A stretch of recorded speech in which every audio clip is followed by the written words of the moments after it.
Are you looking for one of those old-timey stories that everyone complains about today? The kind that'll get you kicked out and never invited back again? Well, stick around. Today's story is called The Sleeping Queen. It's an Italian story that takes place in Spain. Once upon a time, the king of Spain was Maximilian. He had 3 sons. His eldest was William, then there was John, and his youngest was Andrew. Andrew was his favorite. Now, King Maximilian was a wise and loved king. The only issue was that he was losing his eyesight. He was going blind, and nothing anyone could do seemed to be able to help him. He contacted all the scientists and all the doctors, and none of them could come up with an answer. And when science failed, he turned to the soothsayers and the alternative medicines, just like people do today. But they failed too. No one could find any cure. But then a wizard appeared, and the wizard said, the cure for your blindness can be found in the water, in the well, on the island of the Sleeping Queen. And then he disappeared in a puff of smoke. And everyone looked around. They said, who was that? Who was that wizard? Does anyone know? But no one seemed to know who the wizard was. But somebody said, he looked Armenian. And so they thought, well, let's go to Armenia then and find out more about this island of the Sleeping Queen. Now, William, the oldest son, said that he would go to Armenia and find out maybe about this wizard or maybe about the island of the Sleeping Queen, but he'll find a solution here for his father. And King Maximilian gave him his blessing. And fortunately, there was a boat leaving just that day for Armenia. So William went down to the docks, he got on the boat, and they sailed off. Now, on their way, they stopped at the island of Buddha. Now, this is not the island of the Buddha. This is spelled differently, B-U-D-A. There is no enlightenment in this story whatsoever. So they stopped at the island of Buddha to take on provisions. And they were going to be there about 3 hours, so William thought he would take a quick look around. As he was seeing what this village was like, he ran into a very attractive young lady. And they got to talking. And they got to talking for longer and longer and longer, and soon the 3 hours went by and the boat left without William. He didn't seem too broken up about it. I mean, he didn't bother writing home or anything to say, hey, Dad, I missed the boat or anything. No, didn't bother doing that. Kids. Well, after about 3 months, the boat returned home, and King Maximilian wondered where his son was. He didn't get off. Everybody's saying, what happened? What happened to William? Where'd he go? So John, the second son, said, Father, allow me to go. I will find out what happened to my brother, and I'll also find out more about this island of the Sleeping Queen in Armenia. And the king, he wasn't really sure if he should let a second son go, but what the hey. So fortunately, that boat was turning around and leaving that very day. John got on it, and they sailed off for Armenia. That boat, too, stopped at the island of Buddha, and they were going to be there about 6 hours, so John thought he would take a look at the town. And he got off the boat, he went around, and it was very nice, and he came across this garden that was surrounded by a crystal wall. And he could look through the crystal wall, and he could see all the plants and the trees, and he saw 2 people there. And he realized one of them was a lady, and the other was his brother, and he waved, and William waved, and came out, and they hugged, and John said, what happened to you? You never returned. And William said, oh, you have to blame my wife. She cast a spell on me, and I've been so happy with her, but it's okay. Basically, she owns this entire island, and she rules over it, and I'm living in the lap of luxury. And she has a sister. And so John was introduced to the sister, and they all got to talking, and they talked, and soon 6 hours had gone by, and the boat left, and John realized, oh, well, I guess I'm staying here with my brother and his wife and the sister here. C'est la vie, as they say in Spain. So after 3 more months and no letter, the boat returned back to Spain, and King Maximilian was like, where's my second son? What happened to John? I've lost 2 sons now. What is happening here? And so Andrew, the youngest, said that he would go and find out what happened to his brothers and more information about the island of the Sleeping Queen and this magical water. And King Maximilian said, no, no, I've already lost 2 sons. I can't lose you, my favorite. And Andrew said, come on, Dad, I'm the only one who can do this. Let me do it. So King Maximilian finally gave his blessing. Andrew ran down to the dock, and by chance, that boat was leaving again that very day. So he got on it, and they sailed off for Armenia. And once again, the boat stopped at the island of Buda. They were going to be there till the next morning. So Andrew decided he might as well get off and see the town. And as he was getting off, the captain stopped him and said, hey, look, don't be like the last 2 guys who got off this ship and never got back on. You know, I leave on time. If you don't show up, I leave you behind.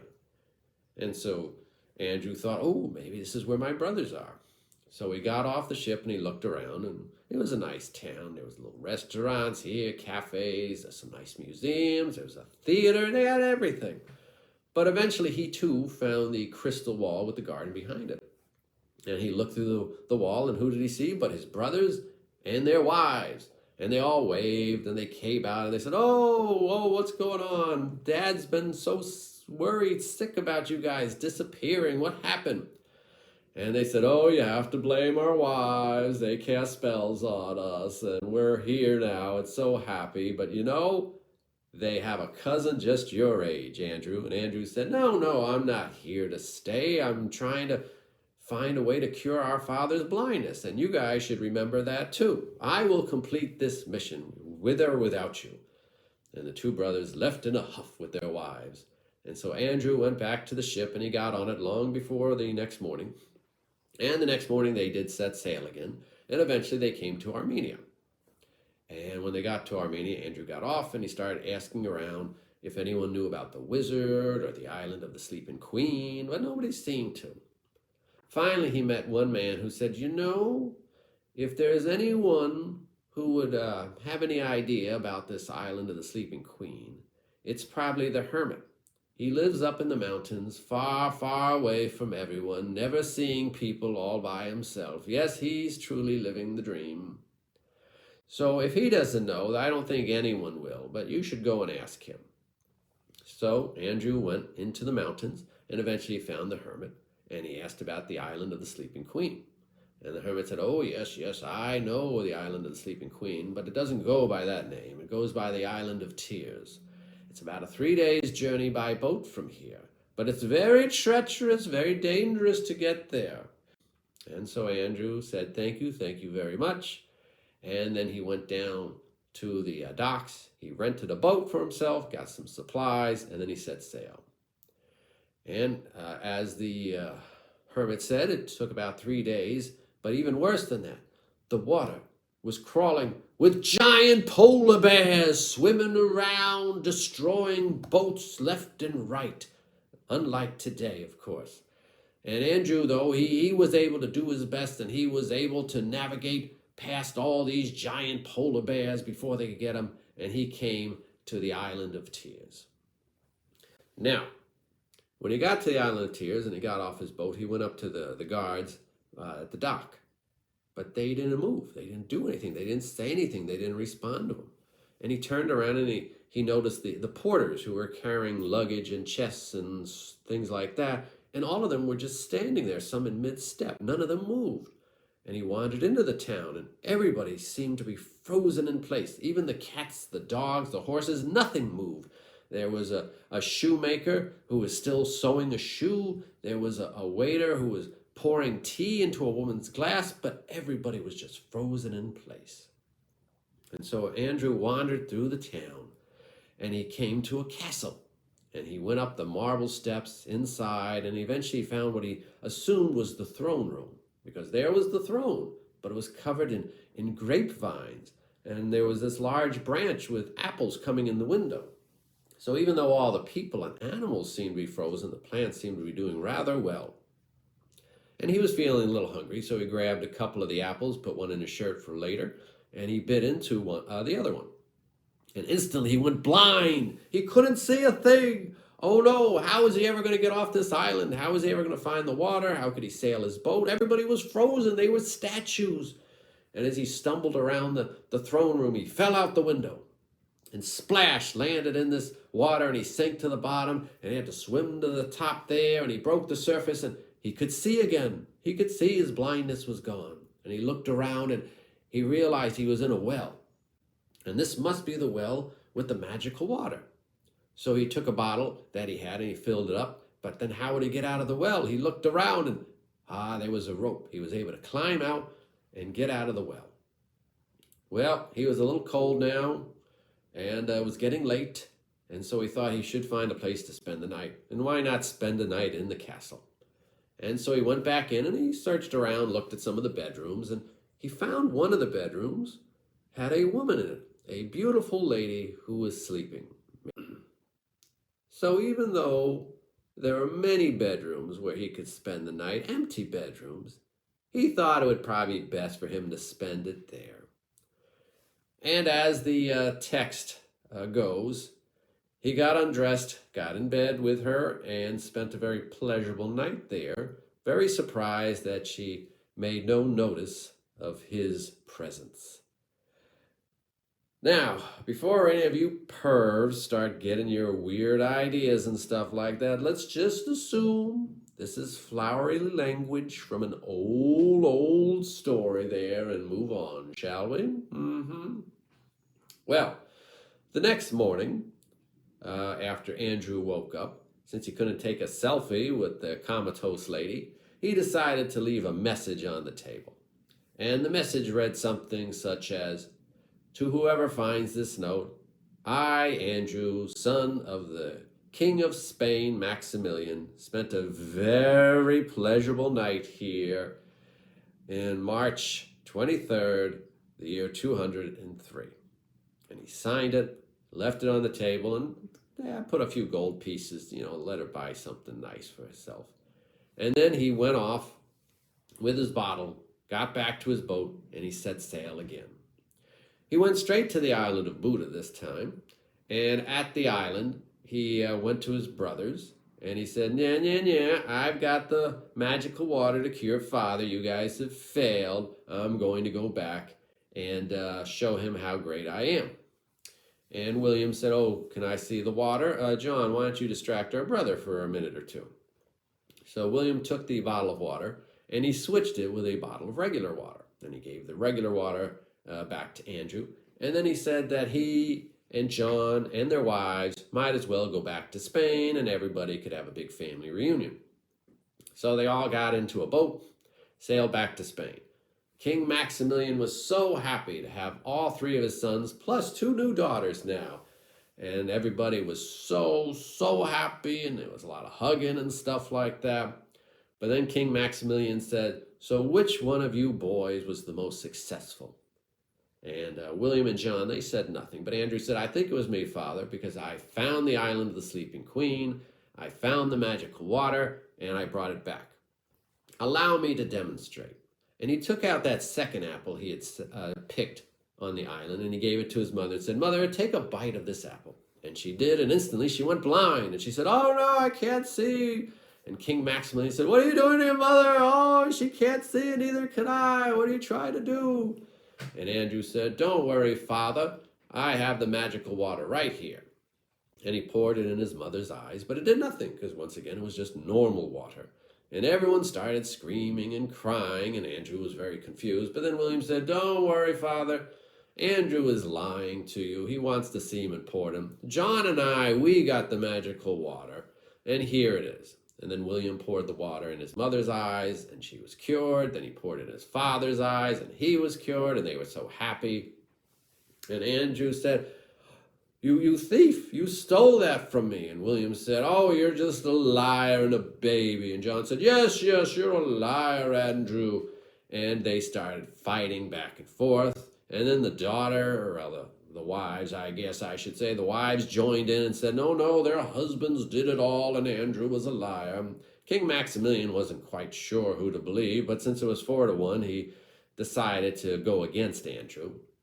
And he said, "Andrew, I can't believe you came here and you tried to blind your mother. I don't know if you were trying to overthrow us, but even worse than that, you lied, and you know the penalty. Gods, take my son away here, take Andrew away, and and kill him and bring me back his heart as proof." And so the guards led Andrew away as he was screaming that he was innocent. Now, this might seem a little extreme to some of you, but if you have kids and they're fighting all the time, well, it makes sense.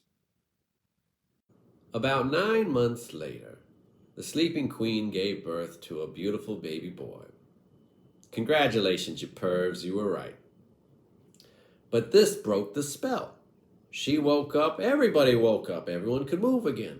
The porters took their next step, the shoemaker kept sewing his shoe, the waiter kept spilling tea on the lady, the dogs, the cats, the horses, everybody was back to normal. Now, if you woke up from a coma and found out you'd just given birth to a baby, there's probably a lot of questions you would have and a lot of thoughts too. One of them most likely would not be, "Oh, I wonder who did this wondrous thing and helped break our spell." But there you have it. Now, the lady, or the queen's maid, she said, "Oh wait, there's a note here on the table." And she handed it to the queen, and then she pocketed the gold that was there. Didn't mention that at all. And the queen read this note and said, "Oh, give me some paper. I want to write to the King of Spain." You see, they did write in those days, kids. Jeez. And so she wrote a letter to King Maximilian, and she sent it off. And King Maximilian got the letter, and he read it, and it said, "My dearest King Maximilian, please send your son Andrew to me on the Island of Tears, and if you don't, I'll raise an army and conquer your kingdom. Sincerely, the former sleeping queen." Now, Maximilian was a little confused by this, and he didn't know what to do, and he called over his son William. And William said, "Well, let me go to the Island of Tears, and I'll find out what's happening, Father." And so he got a boat, and he set sail. It was much easier for him because now that the spell was broken, all the polar bears were gone, just like today. And he got to the island, and he went to the castle, and he was presented to the queen, and he said that he was Andrew. But the queen didn't trust people, especially after the last guy who stopped by. So she started asking him questions like, when did he come last? Where was she? What's different now than when he was there before? And William didn't really know the answer to any of these. And she said, "I knew it. You're a liar. Guards, take him outside and cut off his head." And so they cut off his head. They put it on the top of the gate, and they had a sign saying, "If you lie, this is how you die." All these kingdoms were very big on honesty in those days. She then sent another letter to King Maximilian saying, "Dearest King Maximilian, please send your son Andrew to the Island of Tears, and if you don't, I will raise my army and slaughter everybody in your kingdom. Sincerely, your friend, the former sleeping queen." King Maximilian was really confused over this next letter and surprised that William never came back. So he called John over and he said, "Well, your brother hasn't returned. I don't know why. Here's this letter. I don't know what's happening." John said, "Oh, well, let me go and find out." So John sailed to the Island of Tears. He got off his boat. He saw William's head on the top of the gate, got back on his boat, and sailed back to Spain. When he got there, he said, "Oh, we're done for, Father. We're done for. They've cut off William's head. They're going to come and conquer us. This is terrible. Oh, I don't know what to do." And King Maximilian said, "Why? Why would they do such things? Tell me the truth. Was it you and your brother who went to the island to get the water, or was it Andrew?" And John said, "Oh, no, it was Andrew, Father. It was Andrew all along. He was telling the truth. But blame our wives. They're the ones who made us say that it was us. It's their fault." Kids, never date people like that. Just don't. So it was about this time that King Maximilian was having second thoughts about having Andrew killed. And he called his guards to him and he said, "Oh, guards, bring me to Andrew's grave wherever you buried his body. I wish to cry over it and say my goodbyes just before my kingdom is totally destroyed." And the guards, well, they started to shuffle and harumph a little bit and hem and haw. And the king noticed this and he got a little hopeful. He said, "What is it? What is it? Tell me. Tell me. Don't worry, I won't be mad. Just tell me." And the guard said, "Well, Andrew, He protested his innocence so strongly. We felt like we couldn't kill him, and so we just told him to run away, and we brought back a pig's heart instead. Well, Maximilian was so happy he hugged and kissed the guards again and again and again. Everybody was very uncomfortable after a few moments there, but that's what you have. And then they sent word throughout the kingdom for Andrew to come back, and there was a reward for anyone who could find him. But Andrew did get word, and he returned to his father, and he looked at the letters, and he said, "Don't worry, Father, I shall take care of this." And then he got a boat, and he sailed off for the Island of Tears. And when he arrived at the Island of Tears, he presented himself to the queen, and she asked him questions, and he was able to answer them. And she said, "Wonderful, the father of my son has finally returned. We shall be married."